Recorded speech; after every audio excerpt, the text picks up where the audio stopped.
Ever wondered if your hair porosity is holding back your hair growth? Let's bust the biggest myth and uncover the truth about the porosity of your hair and how it influences your hair growth, and also explore effective methods for achieving healthier, longer hair. Hi guys, welcome back to my channel. If today is your first time, you're welcome. Thank you for stopping by and clicking on today's video. Don't forget to give this video a huge thumbs up, subscribe to the channel. For my returning subscribers, thank you for always coming back to this channel. Thank you for your support. And without further ado, let's jump right into today's video. So someone asked me in one of my videos comment section how to identify the porosity of a hair. This topic is an interesting one because for the longest time I've tried to avoid any topic that has to do with low porosity, high porosity and the rest of them, and I'm going to be sharing my own personal experience as I go along. But first of all, what is hair porosity? Hair porosity is just the ability for your hair to absorb moisture. So for some people, their hair is able to absorb moisture quickly. For some people, it does not absorb moisture that fast. You have to apply some methods, some things to be able to allow moisture into their hair strands. That's just the typical definition of hair porosity. Now, how do you identify your hair porosity? There are three major ways I find common with people that they use to identify their hair porosity. Now, there might be several other ways, but these are the three common ones that you can find. Number one is the water test, which is also the float test. How do you know your hair porosity using the float test method? This is just simply you dipping a strand of your hair into a cup or a bowl of water. Once your hair travels down to the bottom of the water, it is considered that you are high in porosity. If your hair floats on top of the water, it means you're low in porosity. And if your hair just goes down at the middle and just stops there, it means you have medium porosity. That is the float test. The next test is called the spray bottle test. Now, this one is a tricky one because you yourself can't tell unless somebody does this for you. So it means spraying your hair with water, and if your hair swells up, it means your hair is low in porosity. If your hair does not swell up, it means you're high in porosity. So I don't know for this part how you can determine if you're medium porosity with this kind of test. And like I said, you cannot determine that yourself. You have to have someone do that for you, meaning that that person must have a good knowledge about natural hair and how these things work. Otherwise, you might just get a wrong result. So mist a small section of hair with water, observe how it behaves.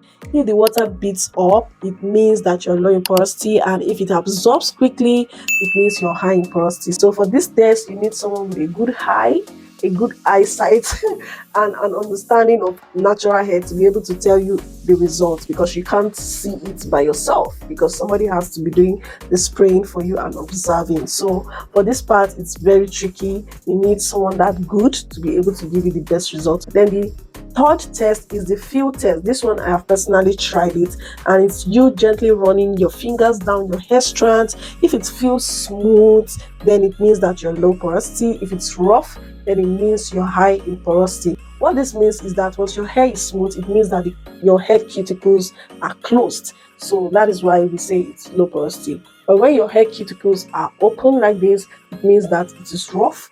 That means your hair is high in porosity. Now we are going to get into how this works and if it actually has any role to play in our hair growth. I think the important things you need to note when doing this test is to make sure you use clean hair. So that strand of hair must be a very clean one, meaning that there's no form of product on your hair strands, because having products on your hair can alter the results of that test. Then another thing you want to note is that you have to use a single strand of hair to be able to do this kind of test. Once you know your hair porosity, you want to make sure you choose products that are suitable for your hair porosity. Now, does this impact your hair growth in any way? No. And the reason I say this is because your hair grows regardless of whether you're low in porosity or high in porosity. It doesn't matter. Most important thing is the things you do after finding out that your hair is low in porosity or that your hair is high in porosity, the maintenance of specific kind of hair. That is what I find most important. For me, the float test didn't work. The rough test, yes, I felt some part of my hair were rough, some part of my hair were smoother. So that means I am somewhere in between. It can't be just one type of porosity all through my hair. As you grow, as you age, I think your porosity tends to change.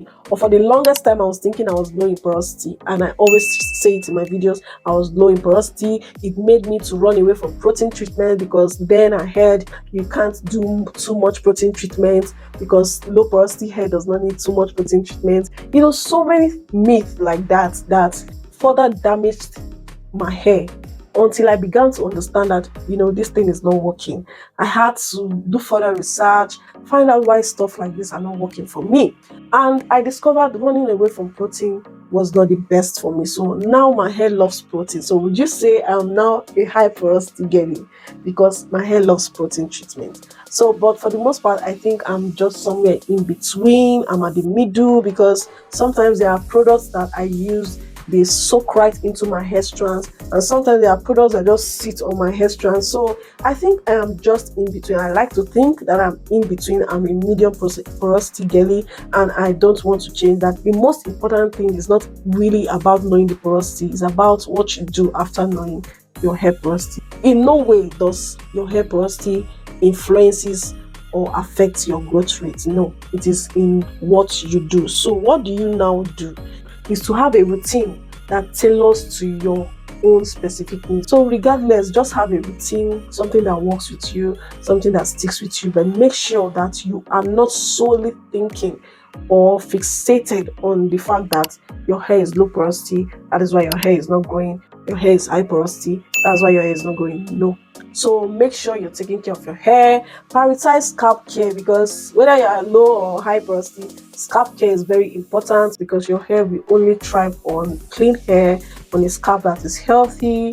Have a routine, have something that sticks to you, something that works best for you. And then patience is key. So make sure that you're patient and you're trying something out for at least a while, a long period of time, before you can now decide to say, okay, this product does not work for me, or this routine does not work for me. It's very important for you to study your hair and know what it likes, what it does not like, how it behaves, how it does not behave, to better know your hair. So for porosity test, if you're able to find out your porosity, your hair's porosity, doing any one of these tests, fine and good job. If you're not able to, don't beat yourself up about it.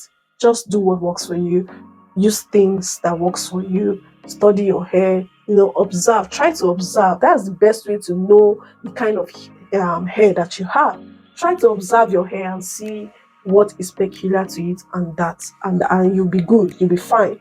So thank you guys for watching. I hope you enjoyed this video. I hope that this has better informed you. If it has, don't forget to give this video a huge thumbs up, subscribe to the channel, share this video with someone who is struggling about knowing hair porosity and what to do about their hair porosity. I'll see you guys in my next one. Bye bye.